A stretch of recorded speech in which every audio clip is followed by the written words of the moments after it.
Good morning. Thank you all for joining me on week 6. You're doing great work. I love the discussion, and I hope you're ready to start off this week. You've got appropriate caffeination or liquids and hydration for your reading and studying this week. This week, we add to our leadership toolbox. We're going to look at leadership with teams and building teams, diversifying leadership, really making sure that we have a variety of perspectives and strengths and skills on our team. And we'll finish our week reading some power and about politics. Don't think about national or state politics. That's not what I'm talking about. Certainly an interesting conversation about leadership, but power, how we move resources, how we use our influence on others. So those 3 chapters, a lot of reading this week. You've got some creativity. You can pull out the parts that are really of interest to you in the discussion questions this week, And so do that. And then you're going to keep your paper going. So remember, week 4, you sent me a beginning point. You can change your references. You can add to it. You can take something away. It was just a way to help you make progress. So week 6, I want this thing pretty close to done.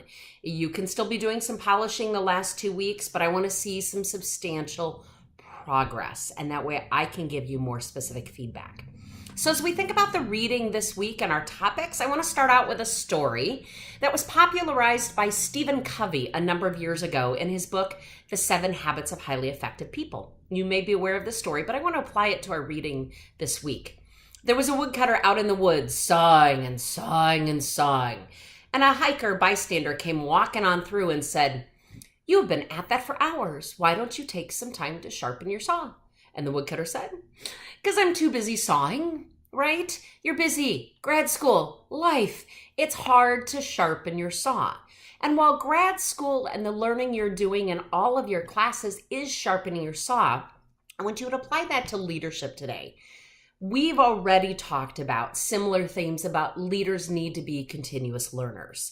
That as leaders, we need to keep pushing ourselves to that next level, and that also includes building our team.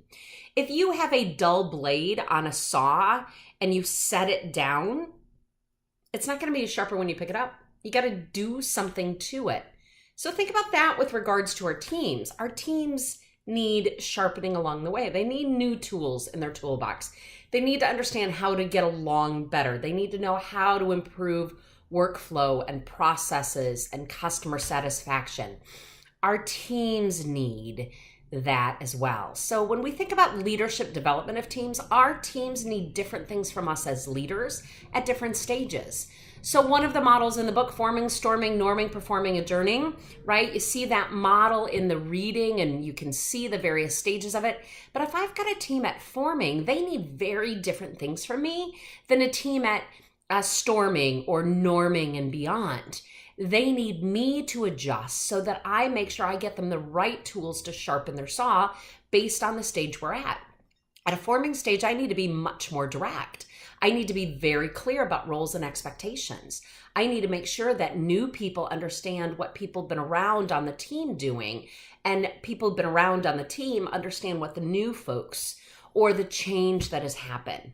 So they need different things from me. At storming, they need my reassurance. Hey, I know it's a little rough right now. We've had a couple of big misses. We can get through this.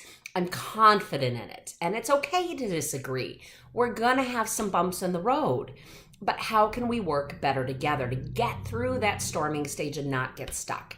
Then when we move on to norming and performing and building that experience and building those results, right? And what do we need to do to support and then get out of their way, right? We need to get them to that higher level. Now, very well, we could swing back through. I take a little bit different approach to that model. It's not an arrow going up. It tends to be more of a circle because we hit performing, somebody leaves our team, someone new, guess where we go back to?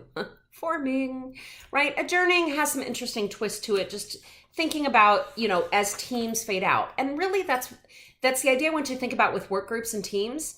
Sometimes we just simply have a work group. They're together for a common purpose, specific amount of time to get something done. They don't hit that higher level of performance that a team does. Teams become bigger than the components of the team. It's based on a foundation of trust. They've got to be able to work through conflict. They've got to have those common goals. They've got to be able to hold each other accountable in order to drive those results. It's a different kind of formation than work group. I'm really okay sometimes say we have a work group. We have to accomplish something in this amount of time, and that's what we can do. But as a leader, if I want to build them beyond that, I need to recognize it's going to take different things from me and expectations of that team. So lots of good material in that building teams piece. I really want you to pay a good amount of attention to that this week. Certainly, the developing leadership diversity is a critical topic, especially for where we are. I really believe as a society right now, we need leaders at all levels. So we've talked about that concept in this course, but we also need the best and most diverse leadership team we can have.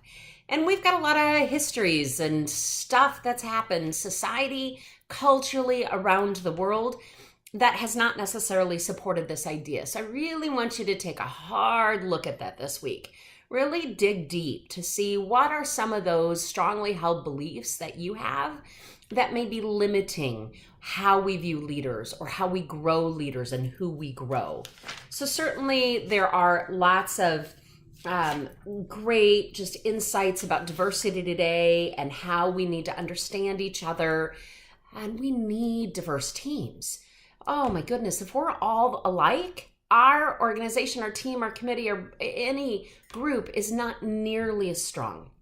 So that's where we need to pay attention to maybe where we're least comfortable or we're uncertain and really work on those hard points to make sure that we're not excluding people who could really help us get to that next level. So really think about your role as an inclusive leader this week and where maybe you've had some stumbling points in the past. Just be able to reflect on them and really make a commitment to what you're going to do in the future differently than maybe you've approached it in the past. Let's take on that last chapter for the reading this week on power and influence. Now, I might have referenced, I did, in an earlier commentary about using your power for good, not evil, my sci-fi quote, right?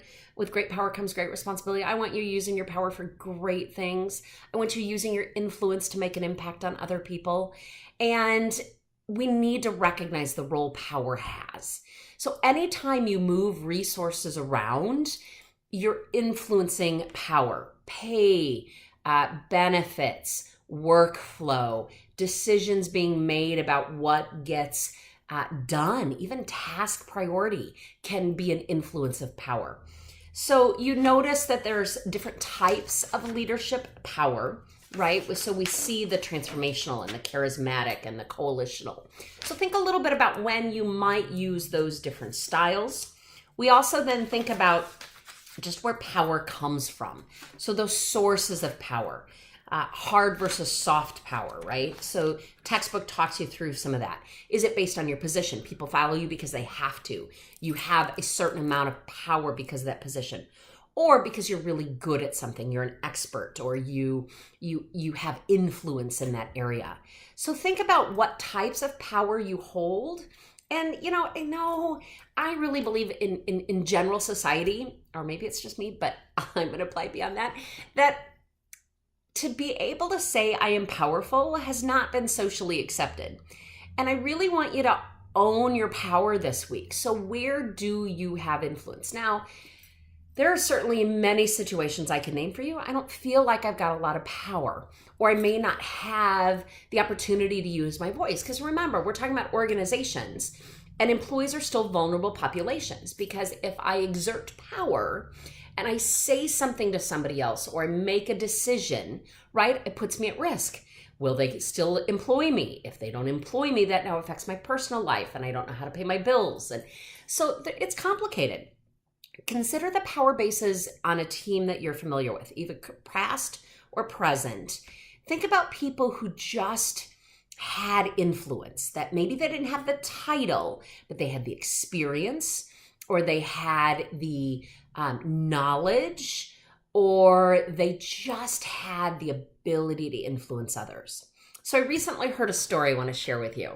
There was a few years ago when hospitals were making the tremendous change to Epic, the medical record system. There was a senior level nurse who was nearly to retirement age. And she was a huge positive influencer to everybody in her unit. They adored her, they listened to her, they respected her experience. She had great relationships across the board.